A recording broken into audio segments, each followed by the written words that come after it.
Rocky here. Hello Rocky గారు, public లో మీ సినిమా రెస్పాన్స్ సూపర్ గా ఉంది. Is it? పబ్లిసిటీ అదిరిపోయిందండి. Thank you. మీ సినిమా డిస్ట్రిబ్యూషన్ రైట్స్ మాకు ఇస్తే మా బోర్డ్ ఆఫ్ డైరెక్టర్స్ పంపించి మార్కెట్ రేట్ కన్నా ఎక్కువ ఇస్తాం. మా సినిమా ఆల్రెడీ బిజినెస్ అంతా అయిపోయిందండి. ఒంటికన్ను గవర్రాజు మా సినిమా ఏపీ స్టేట్ మొత్తానికి తనే కొనేసుకున్నాడు. You are too late. Better luck next time. నేను ఎప్పుడు లేటే. అప్పలరాజు, ఆ డేటాబేస్ గడు ఇప్పుడు ఇప్పుడు మన కాళ్ళ దగ్గరికి వచ్చేసాడు. రాకీ గారు, ఒంటికన్ గవర్రాజు మన సినిమా కొనట్లేదు, ఆ బాబుగాడి సినిమా కొంటున్నట్ట. ఇది మనం ట్రాప్ చేయడం కోసం ఆ వై వెంకట్ బాబుగాడు గవర్రాజు కలిపి ఆడిన పన్నాగం. మరి ఇప్పుడు మన సినిమా రిలీజ్ ఎలా సార్? పోనీ మనం వేరే డిస్ట్రిబ్యూటర్ తో ఎవరితో మాట్లాడితే? ఆ ఒంటికన్ను గవర్రాజు కొనలేదంటే మన సినిమా వేరే డిస్ట్రిబ్యూటర్ ఎవడు కొనడయ్యా. కేవీ రెడ్డి గారు, బిఎన్ రెడ్డి గారి కాలంలో ఇలాంటి నమ్మక ద్రోహాలు వెనుపోట్లు ఉండేవి కాదు సార్. ఈ సినిమా రిలీజ్ అవ్వకపోతే ఎంత వర్క్ చేసినా వర్క్ వేస్ట్, టైం వేస్ట్. అండలమ్మ తల్లి, నీకు 100 కొబ్బరికాయలు కొడతాను. ఎలాగే ఈ సినిమాని రిలీజ్ చేయమ్మా. సార్ మనం ఇప్పుడు ఏం చేయాలి సార్? ఆ డేటాబేస్ గడే గతి. బాగా ఆలోచించిన తర్వాత ఆ ఒంటికన్ను గవర్రాజు కంటే ఈ సినిమా రిలీజ్ చేయడానికి మీరే కరెక్ట్ అనిపించి ఈ సినిమా మీకే ఇద్దామని డిసైడ్ చేశాను.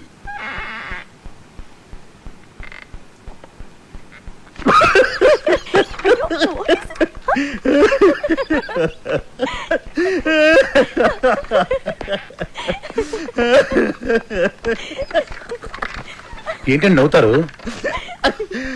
చెప్పండి సార్. అరే నవ్వుతారేంటండి? ఒంటికన్ను గవర్రాజు మీ సినిమా కొనకుండా చెక్అవుట్ అయిపోయాడని ముందే మాకు ఇన్ఫర్మేషన్ వచ్చింది.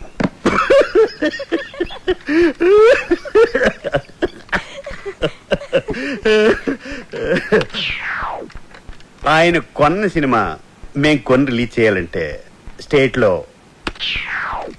70%, ఓవర్సీస్ లో 80% షేర్ మాకు కావాలి. ఇది నిజంగా blackmail sir. This is blackmail. Cinema అంటేనే చీటింగ్. రిలీజ్కి ముందు తీసేవాడిని చీట్ చేస్తారు, రిలీజ్ అయ్యాక చూసేవాడిని చీట్ చేస్తారు.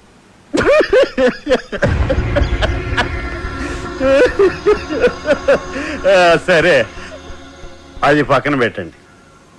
మేం తప్ప మీ సినిమాని ఎవ్వరూ రిలీజ్ చేయలేరు.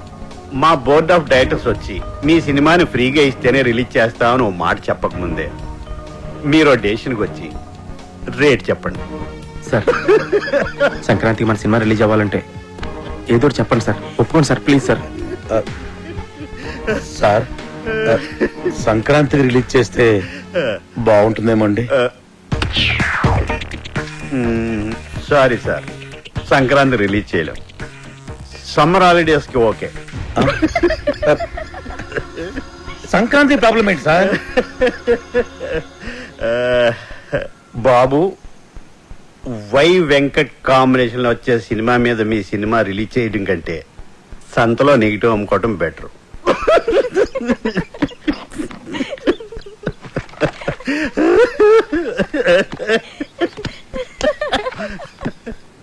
నా సినిమా రిలీజ్ డేట్ ఫిక్స్ చేయడానికి డేటాబేస్ కడేవాడు. నేను ముందే చెప్పాను కదా మన సినిమా సంక్రాంతి రిలీజ్ చేయాలని. ఆడు తప్పితే మీకు వేరే డిస్ట్రిబ్యూటర్ దొరకలేదా? ఆ ఒంటికన్ను గవర్రాజు గారిని కాదని సినిమా కొనే ధైర్యం ఈ ఏపీ స్టేట్ లోనే ఎవరికీ లేదండి. అలాగా అయితే నా సినిమా నేనే కొంటా, నేనే రిలీజ్ చేస్తాను. ఇది నా ప్రెస్టీజ్ ఇష్యూ. ఎట్టి పరిస్థితుల్లో సినిమా సంక్రాంతికి రిలీజ్ అవ్వాల్సిందే. లేకపోతే ఆ బాబుగాడి సినిమాకి భయపడి పారిపోయానని చెప్పి నా ఫ్యాన్స్ కోపం వస్తుంది. సమస్యే లేదు, సినిమా రిలీజ్ చేస్తా. ఓం నమ శివాయ. వావ్, బాగుంది, చాలా బాగుంది. ఆ కేటీ గారు సినిమా రిలీజ్ చేస్తాడు.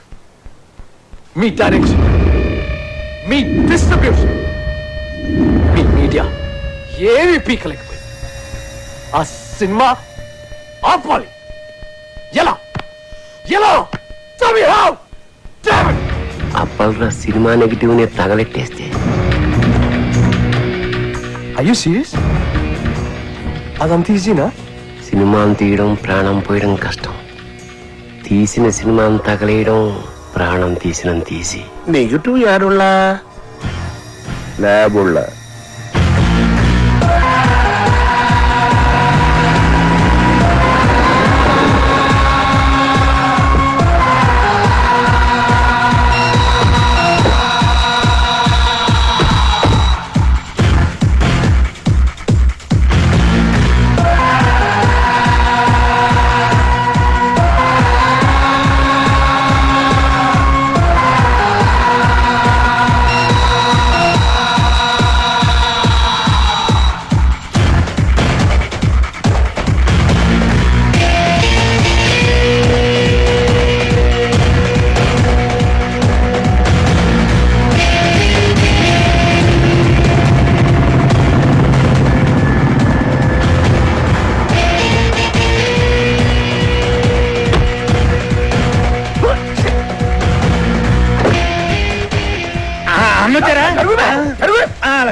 వచ్చేసారు అన్న నమస్కారం.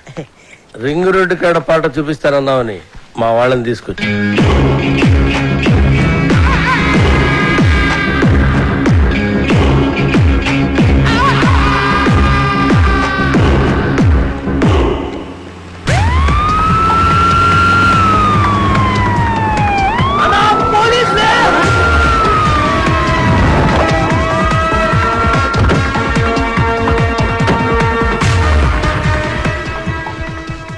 గాను అన్నా మనం ఎందుకు దాక్కున్నాం రా? నాకేమెరికనా నువ్వు దాక్కున్నావా నేను దాక్కున్నా? మీరెందుకు దాక్కున్నారా? మీరు దాక్కున్నారని నేను దాక్కున్నాను. నేనెందుకు దాక్కున్నాను రా? అదే కదా అని అడిగేది.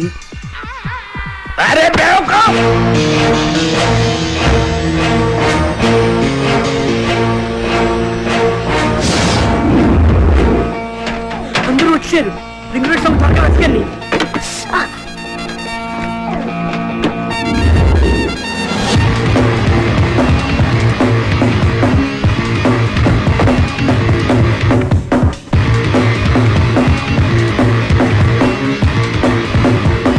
ఏంటి ఇన్స్పెక్టర్ గారు ఏంటి మీరు ఎలా వచ్చారు? గోండాలనే సినిమా చూస్తున్నారని గోండాల కోపం వచ్చి ఆ నెగిటివ్ తగలబెట్టేస్తామని బెదిరింపు కాల్సి వస్తే చెక్ చేయడానికి వచ్చాం. రింగ్ రోడ్ సాంగ్ దొరికింది. ఆండలమ్మ తల్లి.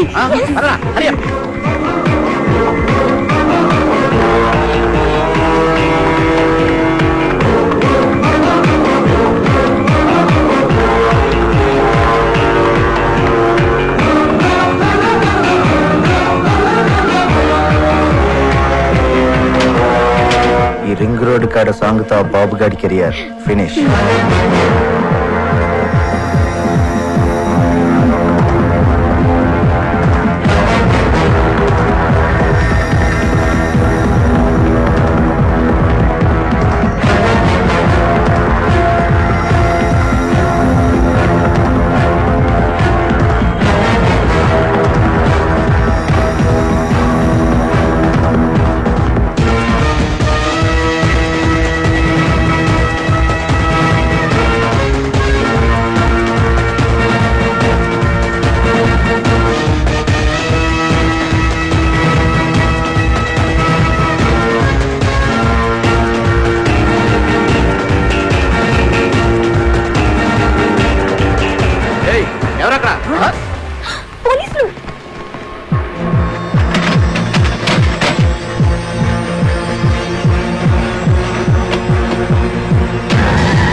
అసలు మీరు ఎందుకు పరిగెత్తున్నారన్నా?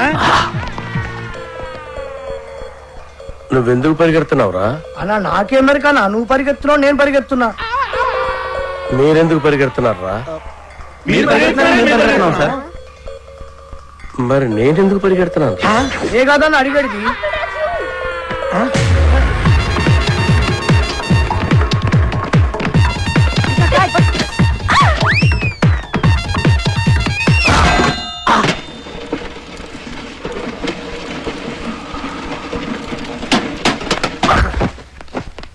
అన్నా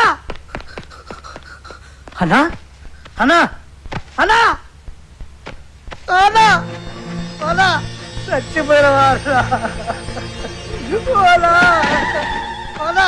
లేదన్నా చచ్చిపోయినవా అన్న పుల్లెడితో చచ్చిపోతాం అనుకుంటే డబ్బా నెత్తిపోయిన పడి చచ్చిపోయినవా అన్న ఇట్లుండే తోడి ఎట్లా అయిపోయినవా అన్న ఎందుకురా ఏడుస్తున్నావు? నువ్వు చచ్చిపోయినావు కదా నా దగ్గర ఏడుస్తున్నానా? నేనెక్కడ చూశాను రా? అదే కదా నా అడిగేది. అల్లా అల్లా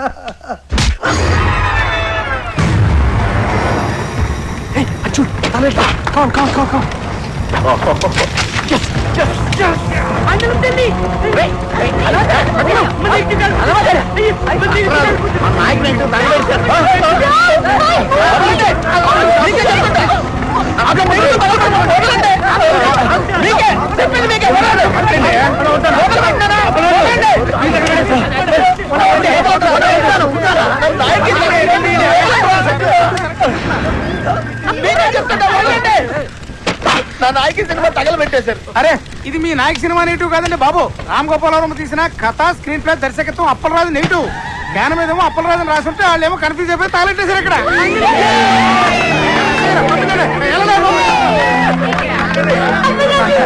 సినిమా ఇది తగలెట్టింది నాయకి సినిమా కదా, అప్పలరాజు అని వేరే సినిమానా? ఓ బ్లడీ షిట్! ఏంటా కొంచెం కూడా బుద్ధి లేదా? సరిగ్గా చూసుకోవచ్చా? కదా స్క్రీన్ ప్లే, దర్శకత్వం అప్పలరాజు రాసుంటే ఎవరి సినిమాలో ఎందుకు అనుకుంటాం? ఇప్పుడు ఆ సినిమాని ఆపడానికి చేసిన అన్ని ప్రయత్నాలు తప్పాయి. ఇప్పుడు ఆ బాక్స్ ఆఫీస్ దేవుడే కాపాడాలి. బాక్స్ ఆఫీస్ దేవుడా ప్లీజ్.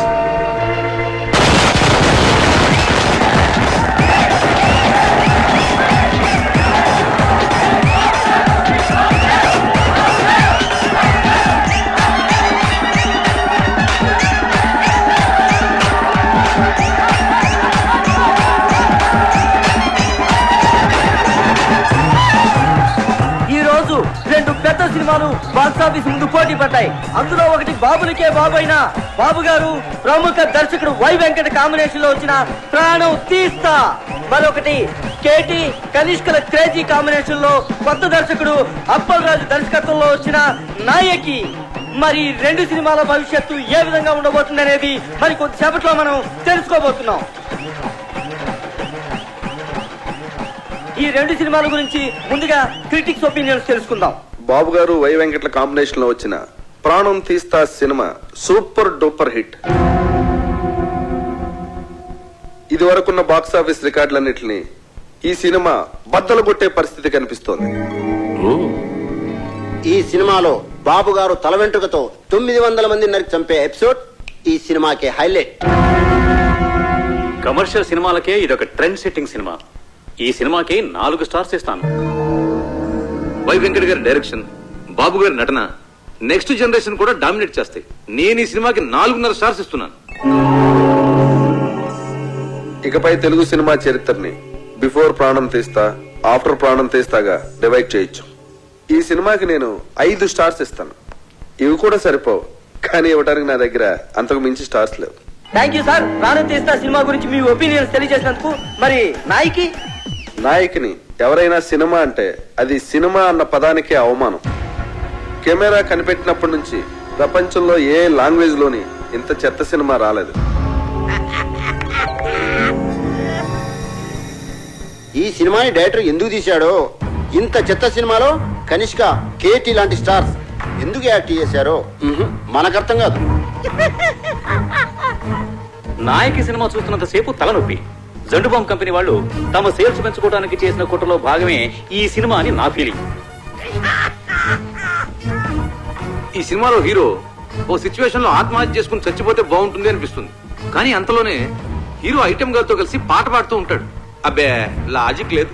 ఈ సినిమాలో రెహమాన్ శర్మ చేసిన పాటల కంటే ట్రైన్ లో అడుక్కునే వాళ్ళ పాటలు బాగుంటాయి. ఎవడో శ్రీశైలం అంట, వాడు రాసిన లిరిక్స్ కి అర్థం వాడికన్నా అర్థం అవుతుందో లేదో. ఒక పల్లవి లేదు, ఒక చరణం లేదు, అసలు ఇవి లిరిక్స్ ఏనా? నాయకి అని పేరు పెట్టినందుకు శ్రీజాతికి అవమానం. కేటీకి విలన్ వేషాలు వేసుకోవాల్సిందే. సినిమాని ఎలా తీయకూడదు అనే దానికి ఎగ్జాంపుల్ గా ఈ నాయకి సినిమాని ఫిల్మ్ ఇన్స్టిట్యూట్ కోర్సుల్లో పెట్టే అవకాశం ఉంది. ఈ సినిమాని టికెట్ లేకుండా ఫ్రీగా షో చూపించిన జనం థియేటర్కి రారని ఒక అంచనా. ఈ సినిమా చూసిన వాళ్ళకి టైం వేస్ట్, తీసిన వాళ్ళకి డబ్బులు వేస్ట్, యాక్ట్ చేసిన వాళ్ళకి డేట్స్ వేస్ట్, టోటల్ గా ఈ డైరెక్టరే వేస్ట్. అప్పలరాజు తిరిగి అమలాపురం వెళ్ళిపోవడం తప్ప వేరే దారే లేదు. నా రేటింగ్ 1.5. నేను ఒక్క స్టార్ ఇస్తా. నేను 1/2 స్టార్ ఇస్తాను. నేను ఈ సినిమాకు స్టార్స్ ఇవ్వను. అరా, ఈ సినిమాకి స్టార్సా?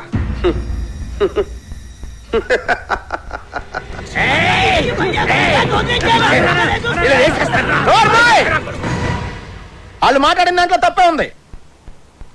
నీ పాటలు వాళ్ళు చెప్పిన దానికంటే పరమ చెత్త. అన్న పాటలంతా అవరా బా.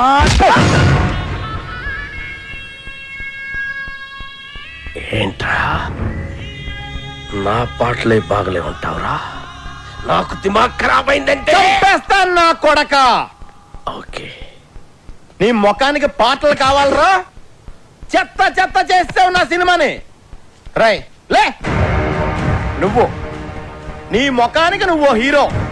ఐటమ్ సాంగ్ వద్దురా మగడా నెత్తి నోరు కొట్టుకుని చెప్తున్నా వినకుండా పెట్టించావు. చూడు ఇప్పుడు ఏం జరిగిందో. అదిగా చెప్పరాజు. సెక్స్ సినిమాలు తీసుకునే నువ్వు నా నాయకిని కూనీ చేయడానికి పుట్టావురా. నీకు తోగ్గాడు ఉంటాడు ఆడెక్కడా. రాయ్ ఇలా రా.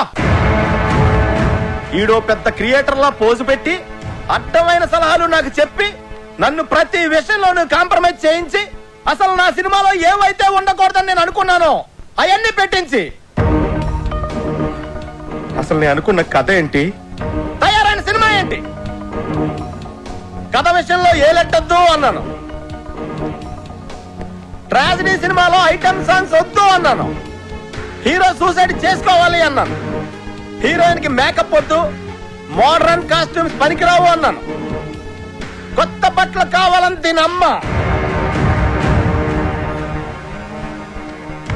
రాయ్, ఈ రౌడీ గాడు పాటలు రాయడం ఏంటి అన్నాను. అసలు ఆ రింగ్ టోన్ రెహమాన్ గాడు మ్యూజిక్ డైరెక్టరే కాదన్నాను. వెళ్ళా. నేను అమలాపురం రంభా థియేటర్లో సినిమా చూస్తున్నప్పుడు అసలు ఏమనుకున్నాను, ఏం చేయడానికి ఇక్కడికి వచ్చాను, మీరంతా కలిసి నాతో ఏం చేయించారు? ఎవడికి నచ్చినట్టు ఆడి మార్చేసి, ఎవడికి ఇష్టం వచ్చింది ఆడి పెట్టేసి నా నాయకిని సర్వనాశనం చేశారు. నాశనం చేశారు.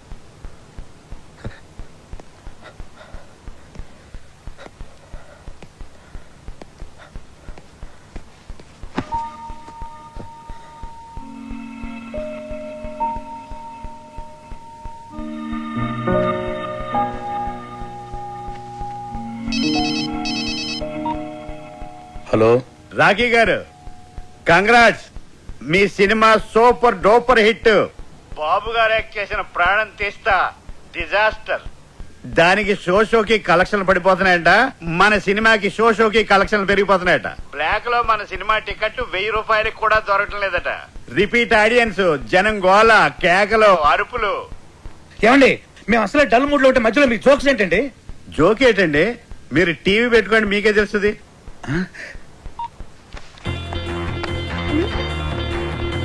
నాయకి అదిరిపోయిందనా?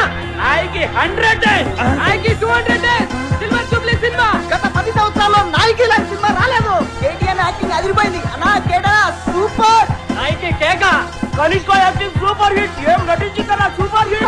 ఆయన ఎవరో కొత్త రైటర్ శ్రీశైలం అన్న రాసిన సాంగ్స్ అదిరిపోయింది. Super super hit. Appal Raju direction super. సినిమాలో రెహమాన్ సర్మన్ చూసి ఏ రెహమాన్ నేర్చుకోవాలి. 10 సంవత్సరాలుగా రింగు రోడ్డు లాంటి పాట రానేలేదు. రింగు రోడ్డు కాడ పోసి రంగనాయకి ఐటమ్ సాంగ్ ఉంటేనే సినిమా సూపర్ డూపర్ హిట్ అవుతుందని చెప్పానా?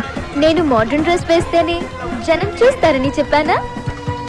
రింగ్ రోడ్ సాంగ్ చెప్పానా? సిచ్యువేషన్ లేని సాంగ్ హిట్ అవుతుందని చెప్పానా? సినిమాకి లాజిక్ అక్కర్లేదని చెప్పానా? హీరో సూసైడ్ చేసుకోపోతేనే సినిమా సూపర్ హిట్ అవుతుందని చెప్పానా? ఆడియన్స్ కి బార్ డాన్స్ లే కరెక్ట్ అని చెప్పలే? కొత్త రకం స్క్రీన్ ప్లే అవుతుందని చెప్పానా? ఆంగ్లం తెలుగు సినిమా ఇచ్చేస్తారని చెప్పాను కదా సార్. నాకు నచ్చితేనే ఏంటని చెప్పానా? చెప్పావు. నేనేం చెప్పలేదే.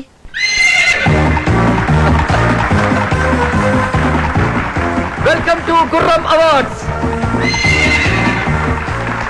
సంచలనాత్మక విజయం సాధించిన అప్పలరాజు గారి నాయకి సినిమా ఈ ఏడాది గుర్రం అవార్డ్స్ ని మొత్తం డామినేట్ చేయబోతోందని నేను చెప్తే మీరెవ్వరూ ఆశ్చర్యపోరని నాకు తెలుసు.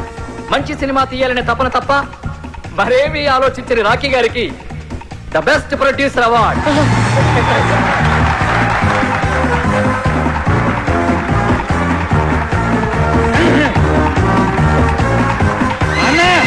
ఇది నీకోసం. Thank you. చావు పాటని పుట్టిన పిల్లాడి అరుపుతో రీమిక్స్ చేసి ఆల్ టైమ్ మ్యూజికల్ హిట్ చేసిన సంగీత బ్రహ్మ రెహమాన్ శర్మ గారికి బెస్ట్ మ్యూజిక్ అవార్డ్.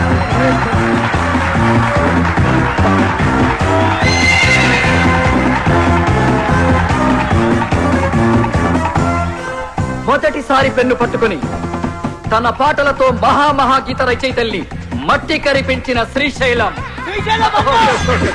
శ్రీశైలం అన్న డైనమిక్ లిరిక్ రైటర్, రేపటి సినీ పాటల కేర్ ఆఫ్ అడ్రస్ శ్రీశైలం అన్నకి ఉత్తమ పాటల రచయిత అవార్డ్.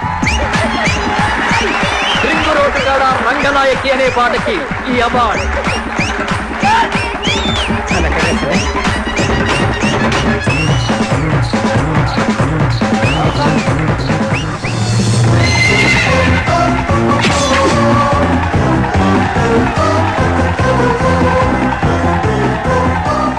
రొటీన్ స్టెప్స్ తో విసిగిపోయిన ప్రేక్షకులకి ఓ బార్ డాన్స్ ఊపుతో కొరియోగ్రఫీ చేసి డాన్స్ లో కొత్త ట్రెండ్ ని క్రియేట్ చేసిన మన సరళక్కకి best choreographer award.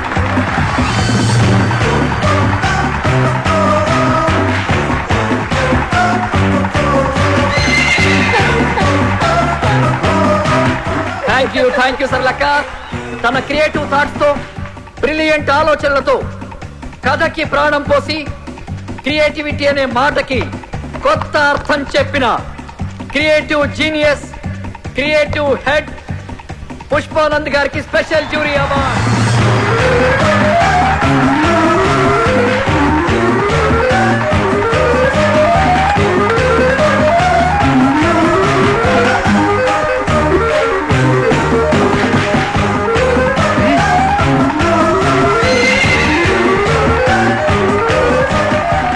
Double star KT గారు ఎరగదీసి చేసిన క్యారెక్టర్ గాను ఏమాత్రం కన్సిస్టెన్సీ తగ్గకుండా పర్ఫెక్ట్ గా పర్ఫార్మ్ చేసినందుకు గాను ఈ మేటి బెస్ట్ పర్ఫార్మెన్స్ అవార్డ్ కేటీ గారికి. కేటీ గారు please welcome to the dance.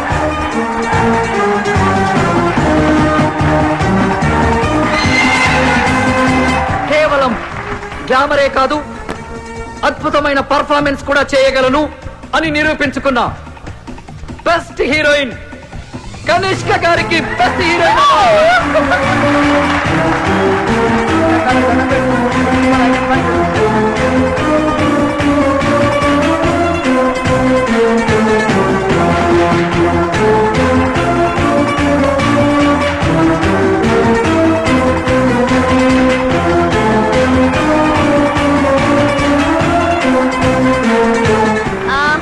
Very thanks to my co-star Katie. Thank you so much. Thank you Kanishka. Final గా మనందరం ఎదురు చూస్తున్న best director award. Cinema start అయినప్పటి నుంచి చివరి వరకు కడుపు పనవ్విన ఆడియన్స్ సాక్షిగా సినీ చరిత్రలోనే ఆల్ టైమ్ బెస్ట్ కామెడీ చిత్రాన్ని అందించిన సంచలన దర్శకులు అప్పలరాజు గారికి all time best comedy director award. Best comedy director Appalaraju గారికి స్వాగతం, సుస్వాగతం.